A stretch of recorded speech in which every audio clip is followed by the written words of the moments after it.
I only Bro, listen to streams. what you listen to? This is the only one that we listen to. Can't we have some Brazilian funk to get things started? Nah, bro. This is a StarAtlas artist, bro. Come on. Okay. Bro, let's listen to the Ooster Soul, bro. Okay.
Santi, bro. Jose. Bro, if you saw in the chat, I said that I didn't realize I needed an Ooster death metal band until now, Santi. This is This epic, is the honestly. this Yeah. is the new meta. Yeah, Ooster metal. Uh, That's what we I'll need. send the playlist link in case anyone wants to go support. I think he's doing Please. it mostly with AI, but even I with don't that, care. it's actually quite epic. It's fire. It's fire. It's fire. Yeah, it's a great pre-gym workout. Bro, I can pump 2,000 kilos with that, bro. For sure. Right, right. uh, so GM everyone, GM everyone. We have the Atlas GM. Brew number 174. I think we're doing cameras on Jose, right? Absolutely. Let me turn it on. It will take 10 seconds.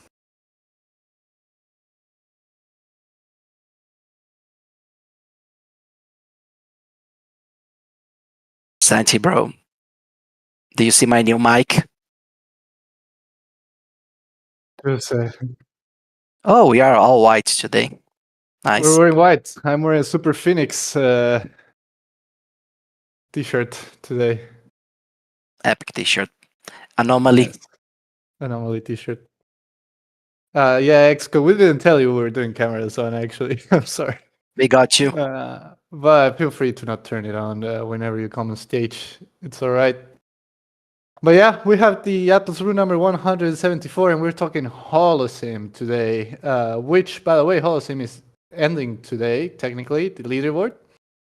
So, perfect timing to talk a little bit about Holosim and the key learnings, updates that are coming, what went well, what went wrong, and just a deep dive into this Holosim season, which was full of activity, full of spiciness, let's say.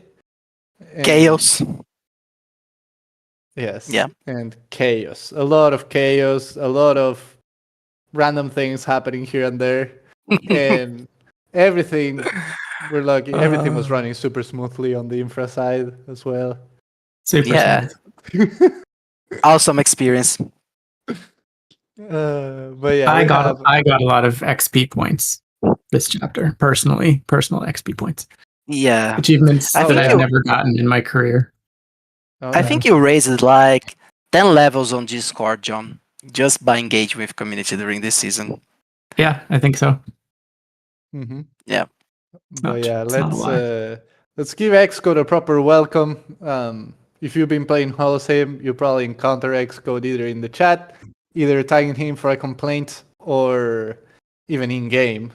But Xcode is our main project manager and product lead for Holosim, and he agreed to join us here without hesitation to talk about this whole season, what happened, and just do a deep dive together with us. So Xcode, man, pleasure to have you. Thank you. Thanks for the invitation, and I am really happy to be here.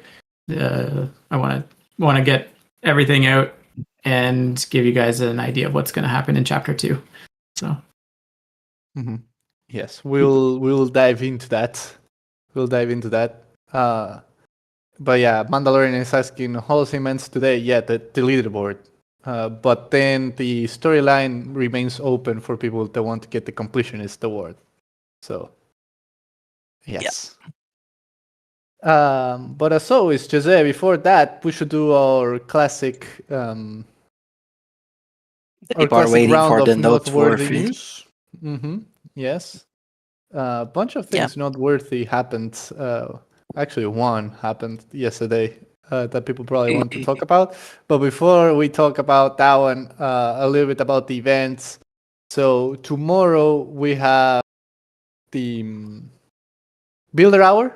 So if you're building something using the StarAtlas IP or programs, you can join us at the Builder Hour. We usually get engineers there as well. So make sure to join if you're building something or starting your own product using the StarAtlas IP. So definitely want to have you there.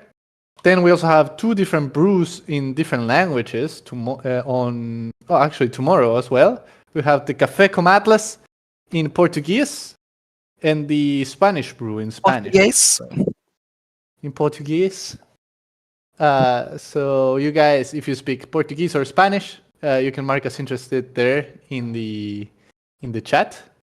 And then on Friday, our classic Galia game night, to get some ink, some XP.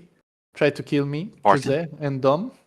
We usually play you a won't couple manage, games. but you can have fun. That's why I only try. Yes. So, yeah, Black Goo, Val Phoenix, RIP. Black Goo never dies. Goo. Yeah. Yes. This is weird. Why are some people not hearing us? Like, I have seen a couple people. This is Discord, so weird. I cannot even trust it anymore, Jose. But 2 people, I don't think Enigma 42 will troll us. Yeah, no, Enigma would never troll us. Enigma would never do that to us. Yeah. But yeah, it's not on our side. Discord messing up. Yeah, Discord has been weird. Sometimes it is completely unreliable. but we keep going. Give it a refresh, or actually, let me find the link for StarAtlasTV because they stream it on YouTube. So if you can't hear it from here, on YouTube, I see it's working well. So they're not going to be able to hear me, but yeah. I'm saying the chat. Yeah. Bob, my mind clicked after that. Yeah, how would I tell them to listen somewhere else if they can listen here? But Jose did it in the chat, so that's good. That's good. But yeah, then also another noteworthy news beside the events is the Sage patch that came in with some spiciness out there. Oh man. Spiciness. Oh man. Spiciness in the new patch.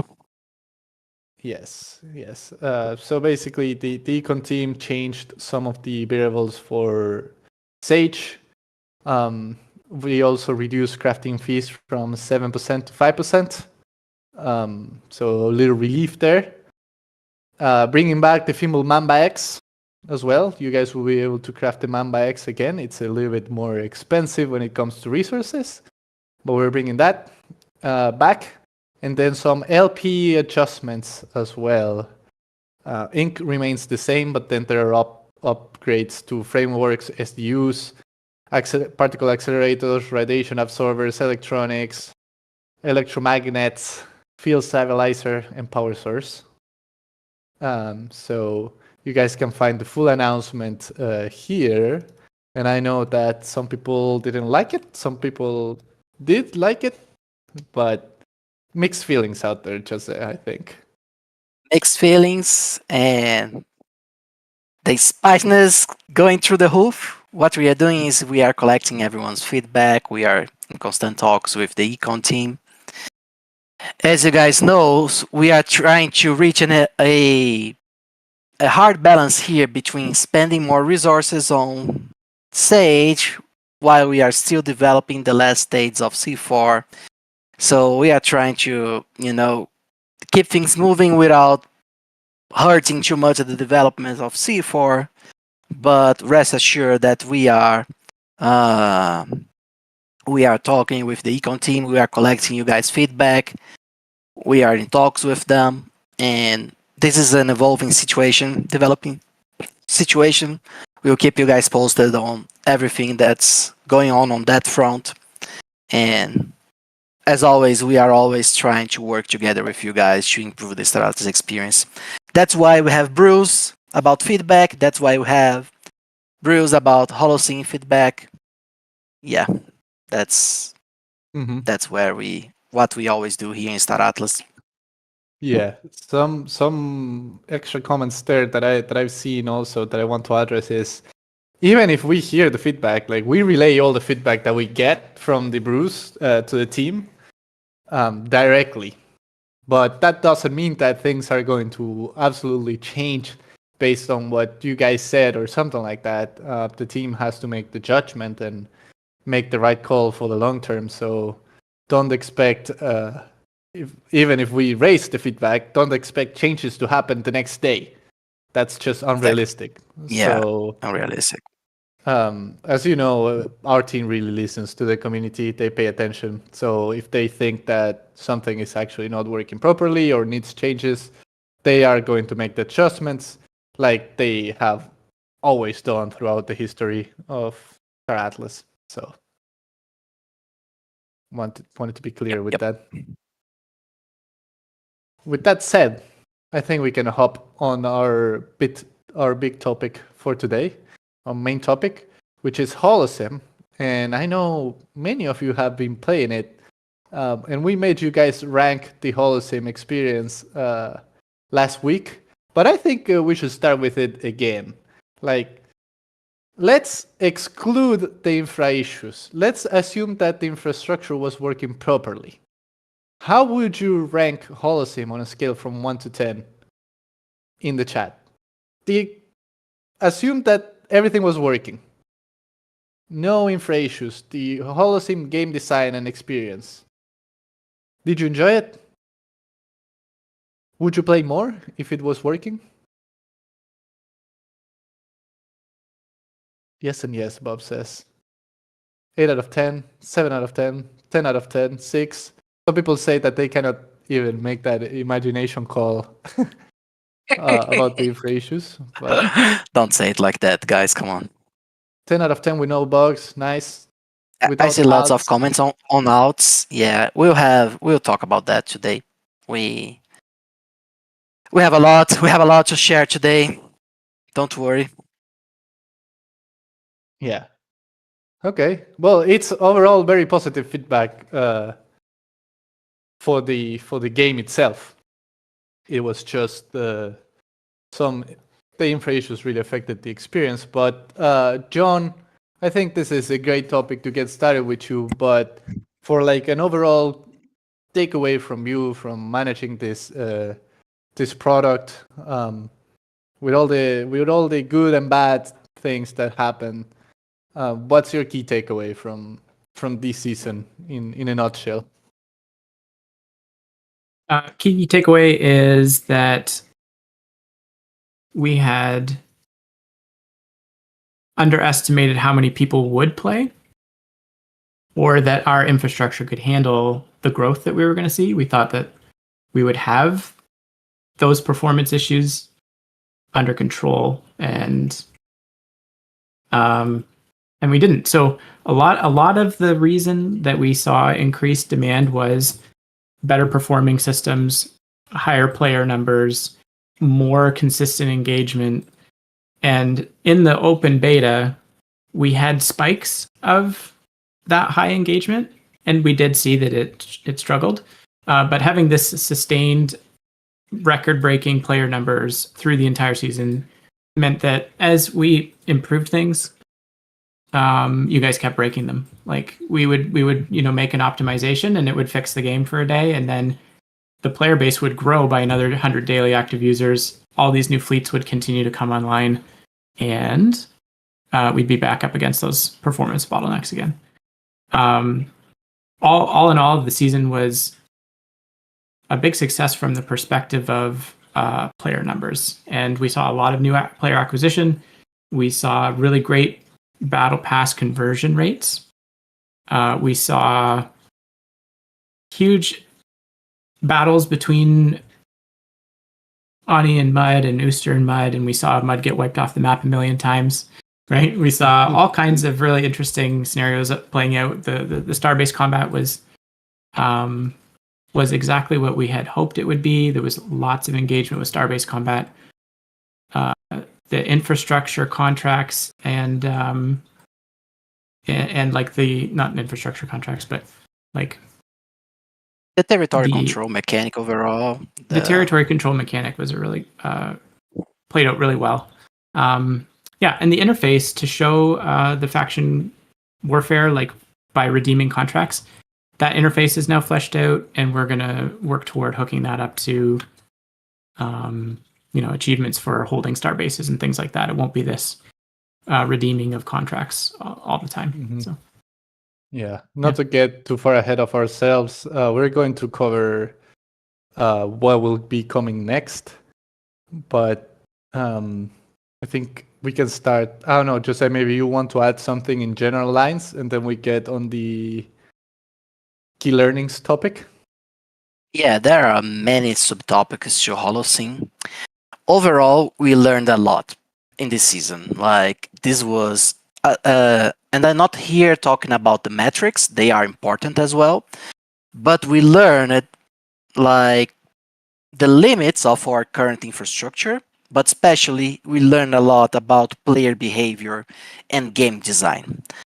This, for me, like, I see lots of people talking in the chat about multi-accounting. This was one of the hot topics of this season, and the way that this played out has taught us a lot. John and I have been talking about this those last 3-4 days. We have basically been deep diving on those problems, the data that we got from this season. And what I would like to say is that we have solutions. Like today, we are going to share with you guys some of the solutions that we have designed. Of course, they will need testing. They will need improvement. We are still building them, but we are very happy with the progress that we have made, with the lessons we have learned in terms of deploying new mechanics to Holosim, about our ability to deploy them in a timeable fashion, about the infrastructure situation. And today, I think today is about showing you guys the future of Holosim, how cool it's going to be. And even though this season had some difficulties, to say the least, it has taught us a lot. Like, I feel it's a stepping stone. We had moments of frustration, we have cool moments, but it was very, very important for the long run of our Star Atlas and Holosim. And you guys will see this today as we go through all the lessons that we learned during this season. I think that's the main message here. Mm-hmm. Yeah, I agree with that. One of the key takeaways from me from the community side is that we have so many people ready to start engaging with the products, and more specifically with Holosim. So many people enjoyed it, right? Even if the infra issues were there, I think the proof of fun is there. Once we can fix those things and get things moving, and also make changes to the game design, we have an amazing product. A very good proof of concept.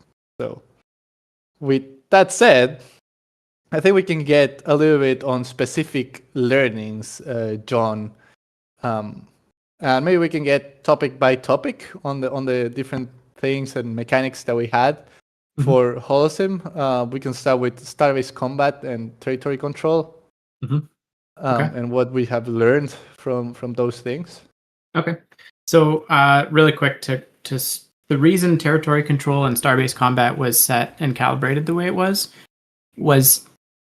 to encourage people to go and take starbases. We needed to see how it affected starbase upgrades, and we've identified some bugs there. We needed to see how players coordinated attacks on starbases, and if we had tuned the starbases too effective, like too powerful at the beginning, it would have been a case where people weren't turning them over. So in that respect, we got a lot of data. We saw how people can and do take over huge areas of territory. That really helped us understand like fleet fuel burn, time commitment for operations and things like that. You've seen now at the end of the chapter, we've upped the starbase return fire, and so now you're feeling what an upgraded starbase would feel like. Going into chapter 2, we are going to make starbases much simpler to upgrade. They won't require 4 or 5 compound materials. They'll actually require maybe 1 or 2 of the contracts. So maybe water and food contracts are required to upgrade a base to level 2. And then you add the metals contracts for tier 3, and you add the aerogel contracts for tier 4, and so on. And we're going to make the quantities low enough that an individual can go and upgrade a base on their own if they want to. And we'll work on the mechanics of starbase destruction. So starbases they'll have much bigger teeth. They'll be able to be upgraded much quicker. And we'll take some of the emphasis off of redeeming those contracts as a source of income, and we'll put that onto starbase upgrades, make that a lot more approachable. So, yeah. Perfect. Yeah. Yeah, to say you had something to add there? Yeah, yes. It's precisely what John said. Like starbases, but the way that we set starbases during this season made it really easy to flip them around. And we needed to test them. We needed to see like the player's behavior in terms of holding starbases, etc. And we felt that we learned that the experience in this season was that the flipping was going too crazy. People were not focused enough on defending their territory, their starbases. They saw this more as a gaming farming mechanic than actual territory control, which was the objective. Like, the grand vision for this is to have your faction own the territory, your faction desire to keep the territory in their control, and etc. And this was an interesting learning for us. We have John will talk about this later, but we have a new design in place to change the way that you guys are thinking about the leaderboards and etc. And Starbase holding will also be an important component on this new mechanic. So it was really interesting. We are glad that the technology, the infrastructure worked. So now we can get more creative on how Starbases will perform, how useful they will be for gameplay loops. Mm-hmm. Yeah. And also, I think we're thinking of the win condition system and the contract race, making some modifications on that based on what was learned. Mm-hmm. Yeah. So the win condition this time around was redeem contracts, make bar go to the right. First person that gets the bar all the way to the right wins. We wanted to test that user interface. Chapter 2, we're going to hook that into player and faction achievements. And so, for example, say your faction holds a starbase for an epoch, a specific starbase. Great. That faction, you'll get that achievement, and that achievement will be on that board instead of points for redeeming contracts. If you lose that base and you retake it, you'll get that achievement, and there'll be points associated with that. If you lose the base again and you take it back, you've already got the achievement, so there's no point in wash fighting bases, right? So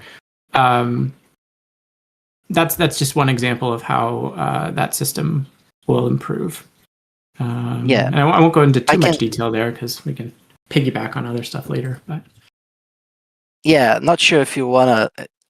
I think this is one of the most important changes that we are going to make, John. So maybe we can expand just a little bit more here. Sure. One thing that we saw during this season is that the current scenario, the current build for Holosim, it incentivized too much the grind and not the strategical gameplay loops associated with like a game that wants players to make strategic choices. The players that grinded the most, the guys who played for the most, the guys who created the most accounts and grinded and did combat like 24/7, they came out on top during this season. And not everyone has the time to do this, nor is the optimal game design having a game that only rewards grind. We want to shift this a little bit. We want there to be grind, yes, but grind towards a meaningful accomplishment.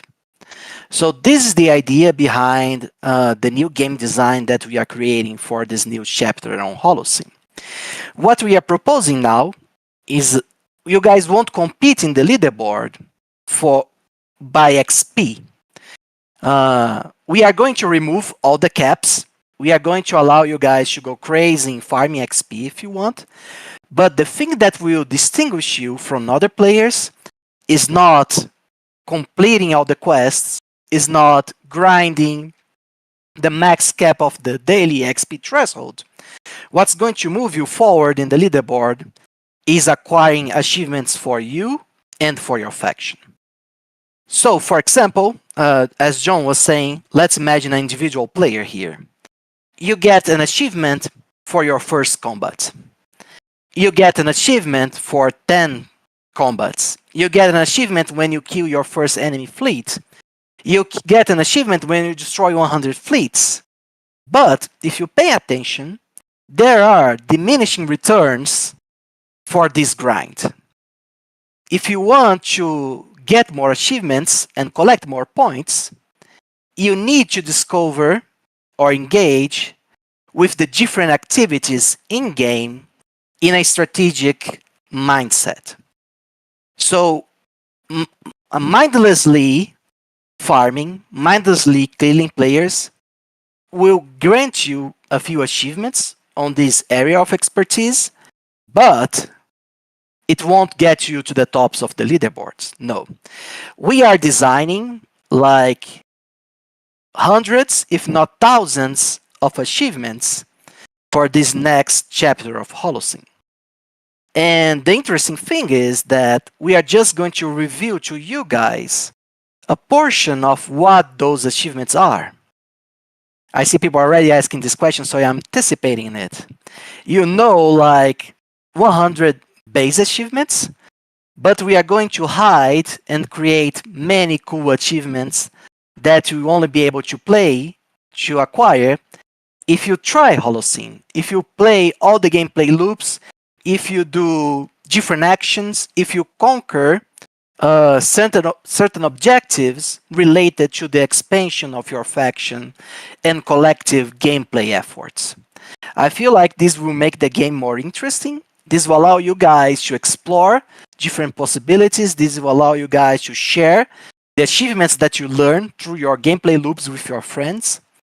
And this will be part of the gameplay experience. You discover the written rules of those achievements of that game, and you will compete together with your faction to come out on top on this, let's say, conquest race for being the most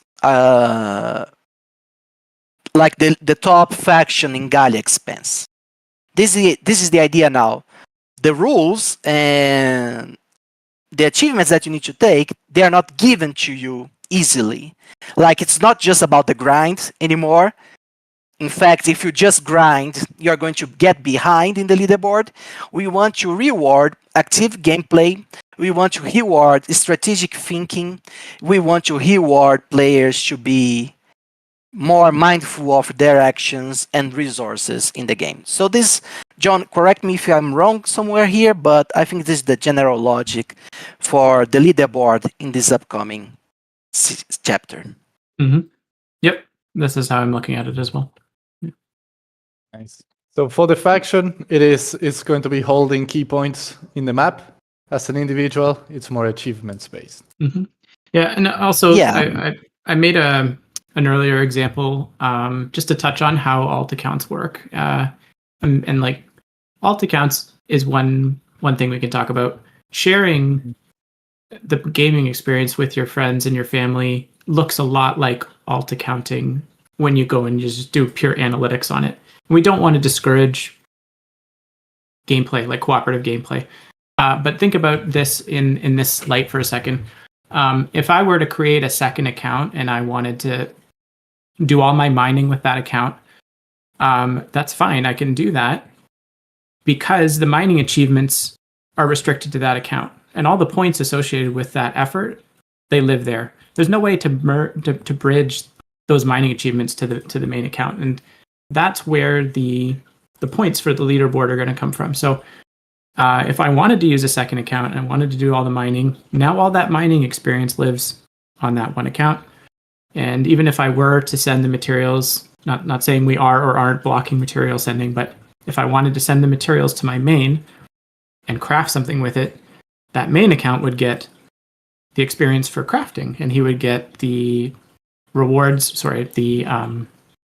He would get the achievements for crafting, but he wouldn't get the achievements for the mining that took place. And so there's a splitting now of effort and reward and all of that. So I just want to put that out there. In a lot of ways, this really encourages you to focus on achieving those things on your main. And if you're the kind of person that wants to be at the top of the leaderboard, you'll need to do everything with that account to make it to the top of the leaderboard. So. Mm-hmm. There are some questions out there. Becquerino is asking, but could I create several accounts doing the first achievements to gather the biggest and easiest points for the faction? Let's imagine the point system. Like, for example, the first and easiest achievements, they will award you 1 point, 1 achievement point. The deeper that you go into the gameplay loops, those points will get exponentially higher. So this way, even if 1,000 players do the first achievement, the later achievements on the road, they will award much more points. So it's a trade-off here. Like, maybe this could influence a little bit, but in no way this is as strong or as meaningful as the achievements at the end of the road. So these achievements, I think it's a waste of time actually if you try to do something like that. Sorry, if I read into his question a little bit deeper, the things that you can do easy on an alt are not going to award any points to your faction. So by design. Yeah. I wanted to get into this later, but it's a good this is a good place to touch on it. Just take a step back and think about game performance and UI optimization. Some performance gains can be had by optimizing how many fleets a player controls and how many fleets we put on the map. And we're going to make some game design changes to make it so that you can't be blocked because territory control has taken over the base that you need. We're going to make it so that you don't need so many fleets to mine and harvest R4. And we're going to make it so that you can sell back small fleets to the NPC at a bit of a loss and upgrade to big fleets by creating many small ones. And those three things combined, you end up with a safe zone that has one star base, one asteroid belt with all the R4 at it. And so all of your mining and transport efforts for R4 are condensed at one base. That reduces the overhead your UI is by it cuts it down to 25% of what it used to be. You don't have to mine in so many places. You don't have to move resources from so many places. There's huge net positive there. But you won't get any faction specific achievements for doing anything in the safe zone. You can have as many miners as you want going crazy. You can put all the automation in the world on it. To get faction-specific achievements, you're going to have to go to the medium zone. You're going to have to mine copper at a medium base, okay? And when you mine copper at the medium base, server side, it's going to say, okay, that guy's mined that copper there. He's got his achievement there. And this is more dangerous, and it's more performant. And then further to that, I'm going to get a bit ahead of myself here, but a big component of Chapter 2 is going to be a PvE element, which is going to be faction-aligned NPCs. And we've started experimenting with those. The faction-aligned NPCs will monitor the star base's mining, for example. So if you go and you click on a star system now and you see that a particular asteroid belt has 12 billion resources that have been mined this chapter, every 100,000 resources mined at a particular asteroid belt will aggro an enemy to patrol the system that you're actively mining in. And so you'll go and you can do whatever you want in the safe zone, build up resources, build up ships. You don't get points for that. You go into the medium risk zone, you say, I'm going to go and try and make my achievement for the day, or I'm going to go try and do the copper mining achievement, and I'm going to go mine copper here. But as you do that, you're going to aggro enemy NPC fleets who will target you and patrol the area that you're mining in. And you will need to use the resources that you've gathered in the ships that you've been building in the safe zone to protect that operation. And the more people that try and achieve those things, the more aggro you will get from enemy NPCs. So that is the territory control this time around. Base flipping, that was the experimental feature. We're going to implement this faction-aligned NPC in the postseason and hopefully go into the Chapter 2 with a full-blown NPC aggro that will directly impact how you generate rewards for yourself, how you generate achievements. So there's a bit of a layered approach here. Yeah, the leaderboard is achievement-based, but no longer are you just doing it freely. You're generating aggro from the NPCs. And you're going to need to either it's like, go ahead. If you want to use Sly and you want to like hook the thing up and go to town, you have to have ships coming to protect those miners, or they're going to get blown up. There's just no way to put it otherwise, sort of thing. So, I think individually, some of our tactics may not look super strong, but when you tie them all together, it's a very strong ecosystem that we're aiming for in Chapter 2.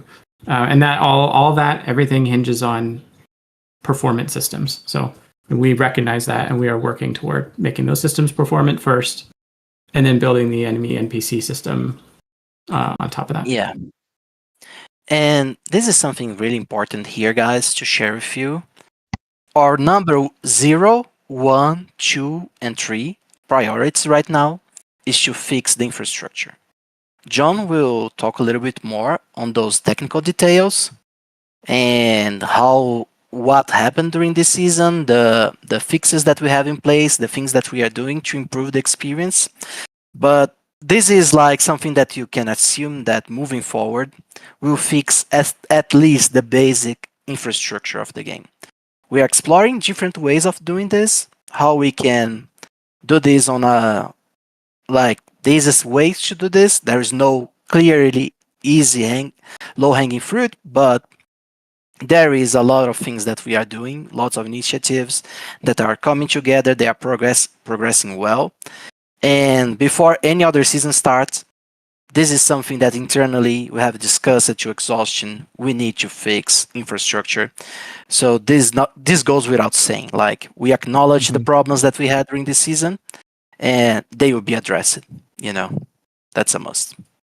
Yeah. I think there was a question out there if we can cover it. If they were asking what are the steps that we're taking into fixing infra. I don't know if John, maybe you can comment a bit on that. Yeah, give me 2 seconds to actually pull up my roadmap here, and I'll comment on it in a minute. I just got to go get the actual plan. I don't want to wing this one. Okay, perfect.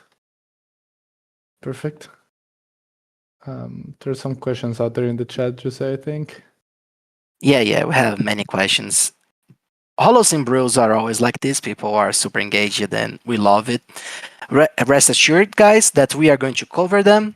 I saw VB posted a very good summary that tackles on most of the questions that the community have. We'll be answering that, especially how the rules for the next season are going to play out, what we are going to do about multi-accounting, infrastructure, and automation as well. So yeah.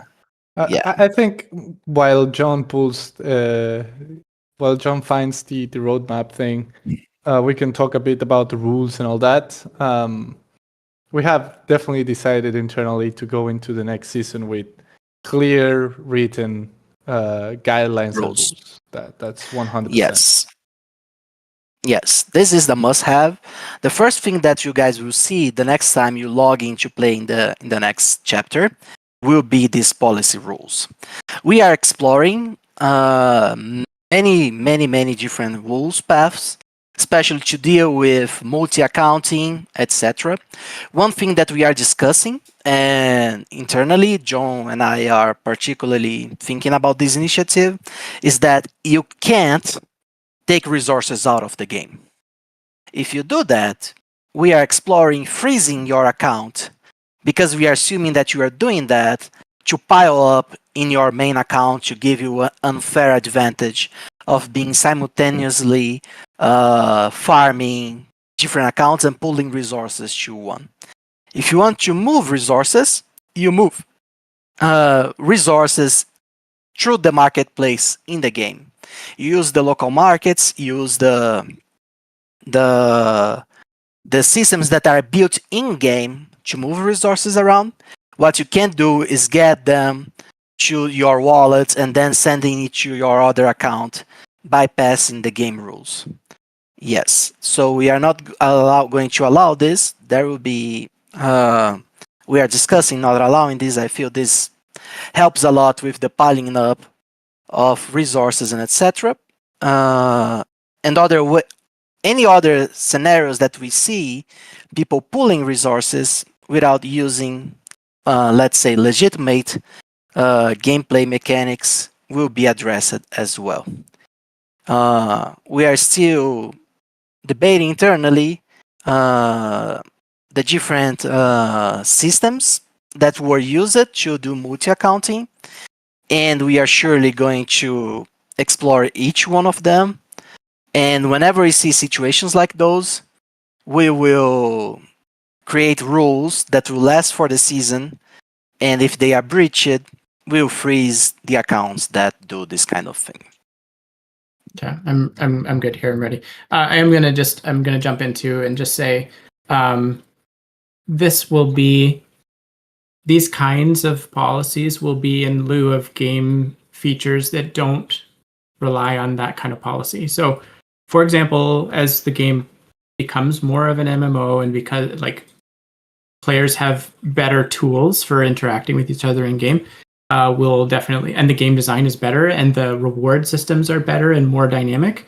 We'll look at rolling back some of these harsher measures, because one thing we don't want to do is prevent specific multiplayer game actions from happening. The overarching point here, though, is that if there is a policy in place against a particular thing, it will be written and it will be enforceable, and it will be clear at the beginning of the chapter what it is. Mm-hmm. And we will do everything we can to make the game design better and to make this a fun multiplayer game, and also to address the issues that we saw this chapter, kind of thing. So just a bit of a clarifying thing there. Okay, but just to circle back to performance really quickly, there's three main things that we're working on for performance. The first is obviously the StarCom versus RPC. The reason we have data inconsistency right now is because we are still using StarCom in some areas, and we've begun to migrate to RPC. And sometimes we get the data from one, sometimes we get it from another, and it's not super clean right now. That's one thing. The second major optimization is the user interface. And before I move on, the migration to RPC has helped in many ways.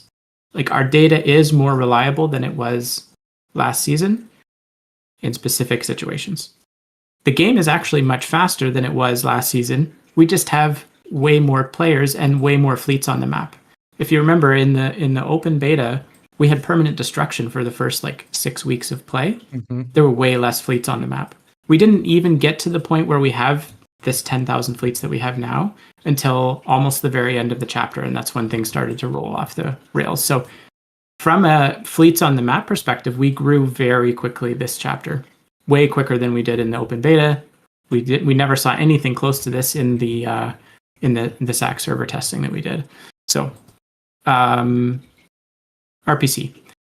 We need to optimize the data we get from RPC. We need to be very specific about what we get, rather than getting big chunks of data and then iterating over it in the browser. Why your CPUs are burning right now? We're giving you tons of data, and your computer has to sift through all that data to make a decision, and it has to do it often. So we want to optimize RPC calls, and we want to optimize what data we need to get from that RPC call. That will reduce load on the main thread in the UI. And then another big optimization we can make there is how we display ships on the map. Right now we're showing two factions and your own faction whenever they move.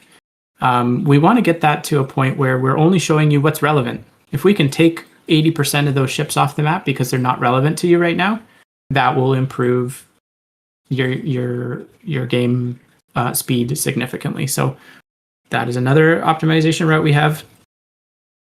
Once those things are in place, we want to do some specific things. We want to change the combat UI.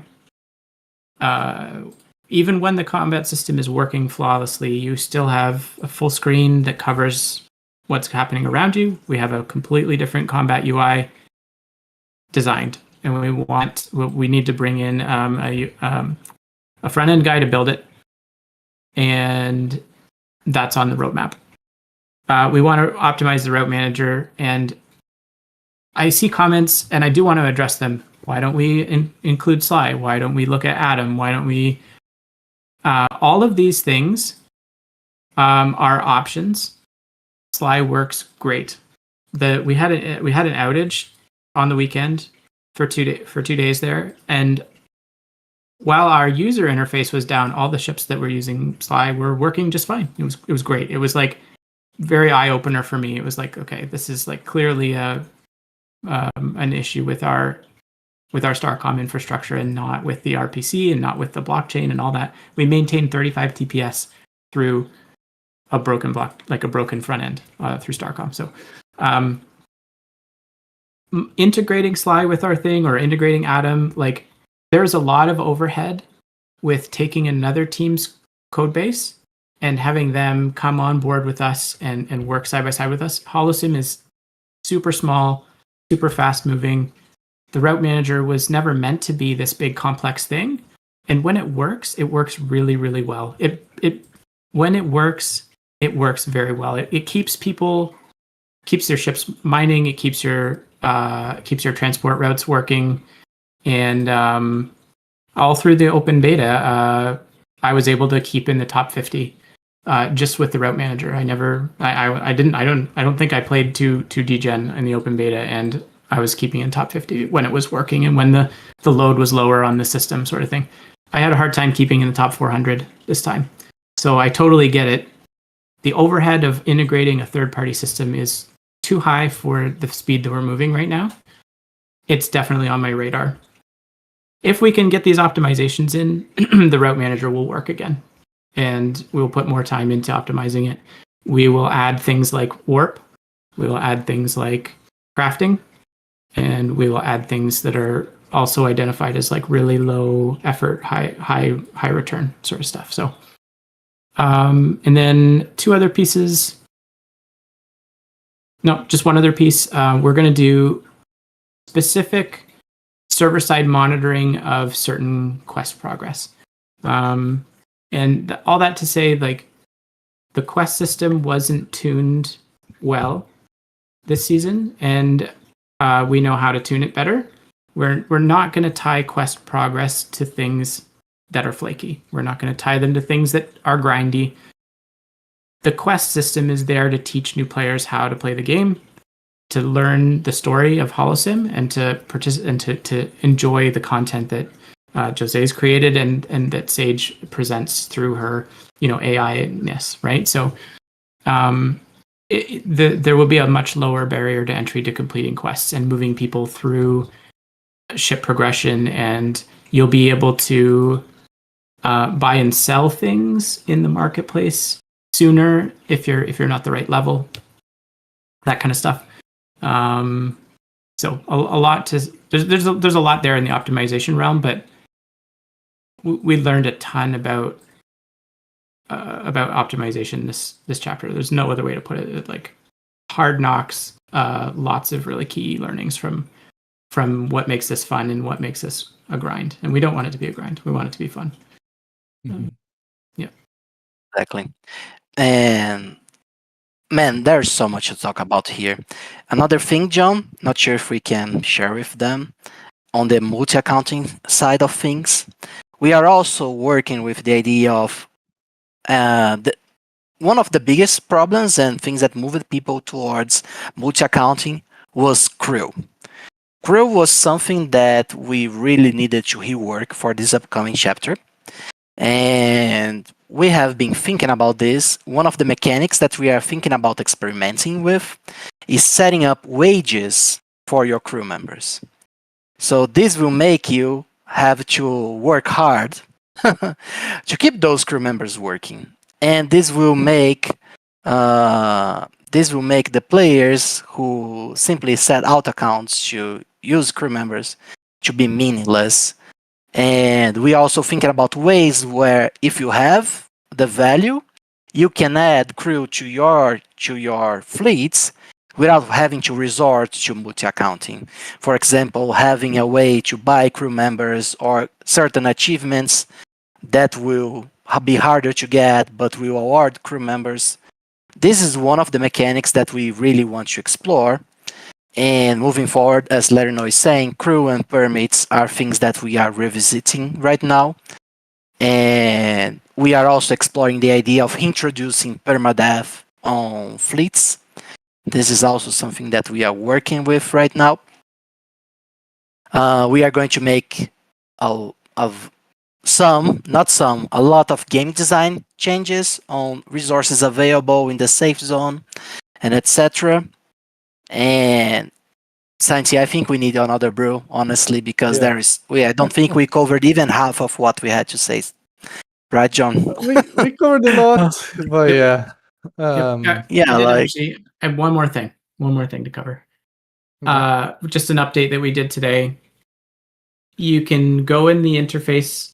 You can go in the settings interface, and you can mark an account voluntarily as an alt account and exclude that account from the leaderboard. That I think that meets the desire of those who have alts who didn't wish to take away a position on the leaderboard from someone else. To achieve that goal, they can go in there and they can mark their own accounts as alts. You can choose which account you want to be your main by not marking it an alt. Okay? That also addresses a concern that I heard from some people that said, well, my alt actually turned into my main through the season, right? So that you get to choose what your main account was. You go ahead and mark all your other alt accounts. They'll be removed from the leaderboard rewards. They'll be left on the leaderboard so you can see what position they held, and there'll be a tag there that says alt beside that account name. And then we will run a campaign similar to the one we did last, where we were collecting data with a survey, and you'll have a week to link a wallet. You'll have a link to a week to mark your account as alt if you want to. And yes, if you unmark it before we take it down, it will, like, you can switch them around, whatever. We'll have a week where we'll have this postseason where people can mark their accounts and stuff. During that time, Chris and I are going to go through and look at the data that we learned from accounts marked as alts. We have some criteria that we're going to look at, and we'll make further decisions as to whether or not we need to take any action later. But currently, this is a voluntary thing. You sign up, you mark your account as an alt, and that is how the leaderboard gets fleshed out. And then our commitment to you guys is to have better policies, written policies, going into Chapter 2, and having game systems that don't encourage alt accounting, and having leaderboard positioning systems that have diminishing returns for that type of gameplay. And I think we can build a really strong chapter off of what we've learned here with PvE engagements and with some real territory control objectives in place. So, yep. Yeah, so AOA is asking, is it voluntary registering of alts the only thing that will happen to the leaderboard? The other things can happen, as you guys have seen. I don't have anything else to share at this point about it. So, at the minimum, anyone who marks their account as an alt will remove those from the leaderboard. They won't get any.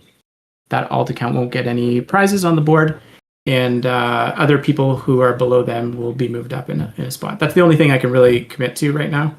I need to spend more time with Chris and Michael going over the findings to say if there'll be anything else. Battle passes too. Well, sorry, what's the question about battle passes too? Do you mean are there going to be new battle passes next time? Because there will be new battle passes next chapter. Yes.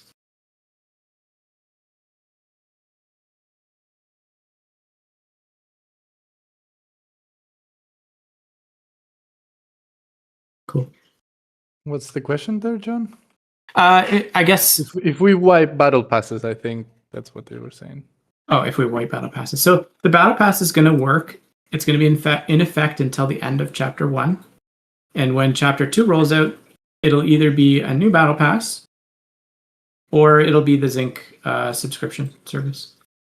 So if the Zinc subscription is ready, then it'll be that. And you won't have to worry about a Holosim specific thing. It'll be tied in with your Zinc account and those earnings.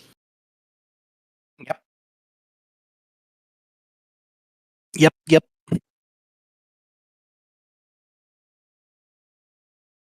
Will current battle passes roll into sync if it's out in time? I don't think they are related for now. They're completely different under the hood. Mhm. Yeah, they have nothing to do with each other. There's actually going to be at least one cosmetic reward for everybody. It's going to be pretty lighthearted. So if you do link a mainnet wallet, everyone's going to get a award.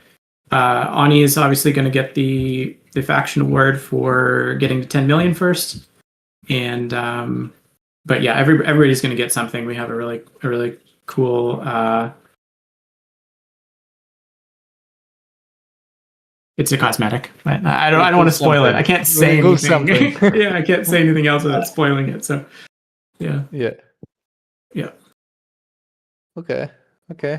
Jose, brother, anything else from your side before we have to close this brew? I think we covered a lot, honestly. Yeah.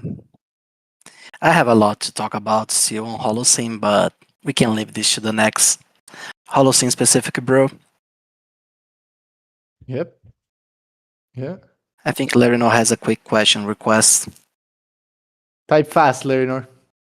Fast, Lerinor. No, you can mark them by. We're going to give you a week to mark your accounts. Fine.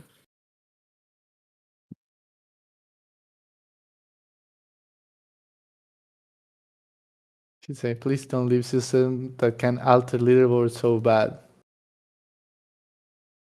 No. It's going to be achievement based, right? So you get a badge for something. That badge is going to be equally weighted with other badges, or maybe at very little. So, say you are the guy that has the most combat points, and there's a badge for that. The guy who happened to mine his first asteroid that day, he's going to have his badge that day, and you're going to have your badge that day. And like, if that's all you did that day, those are the only points you get. There won't be a way for you to game the leaderboard. It will be achievement based, and those achievements will all be attainable by anybody. Complete the first 1,000 players. How much time do people have to complete the completionist award? Like 6 to 8 weeks. But there won't be. I don't think there will be 1,000 spots in 6 to 8 weeks. There's a lot of people on the leaderboard that are approaching completing. So I mean, if you think you can do it faster, like, go ahead and invite your friends and your family, and we're gonna keep fixing the thing, and the performance is gonna get better. So those prizes are up for grabs until they're gone, sort of thing. But yeah. And for chapter 2 to start, we don't really have a date yet, right, John? Yep, correct. Yeah. No date. We don't want to rush things this time. Yep. Yeah. ETA on chapter 1 closure, 6 to 8 weeks.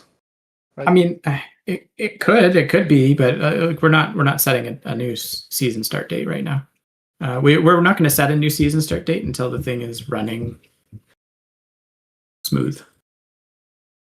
Yeah, and the current season, I think we are going to let it run for a few weeks still, right, John? Yeah, exactly. We're going to let it run for as long as it takes to get it working properly. To the next season, yeah. Okay. No plans to take it down. And something that you guys might experience is that we are going to introduce new mechanics, test stuff. So sometimes you'll be surprised by new stuff happening.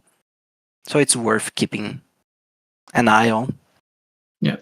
And the snapshot for the leaderboard will be at midnight UTC tonight, 8 p.m. Eastern.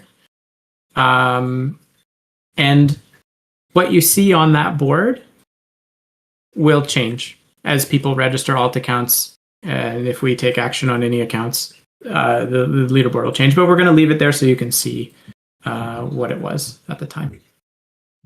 So we'll come back in a week and give you guys a full rundown of what the leaderboard looks like, and then distribute those prizes. How many hours is that time from now? It looks like 5 hours. 5 hours. If you look in game, there's a countdown. and it should be relevant to your time zone. It's just situated at the very bottom center of your screen on the Holosim page.